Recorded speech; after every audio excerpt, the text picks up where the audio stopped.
అందరికీ నమస్కారం. మాది నంద్యాల జిల్లా బనానపల్లి మండలం పస్పల గ్రామము. నా పేరు మురళీమోహన్.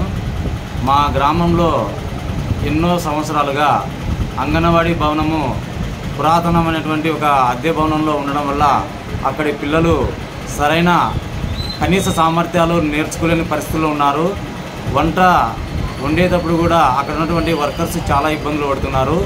ఆ చీకటిగా ఉన్నటువంటి ఆ భవనంలో ఎలుకలు మరియు దోమలు రకరకాల కీటకాలతో అక్కడ ఉన్నటువంటి ఆహార పదార్థాల మీద చేరి పిల్లల ఆరోగ్యం కూడా దెబ్బతింటుందని ఇక్కడి ప్రజలందరూ కూడా వాపోతున్నారు. కావున మా యందు దయ ఉంచి కొత్త అంగన్వాడీ భవనాన్ని శాంక్షన్ చేసి ఆహ్లాదకరమైనటువంటి వాతావరణంలో పిల్లలకు కనీస సామర్థ్యాలు నేర్పి ఆ పిల్లల అభ్యున్నతికి పాటుపడతారని మేమందరం కోరుకుంటూ సెలవు తీసుకుంటున్నాం.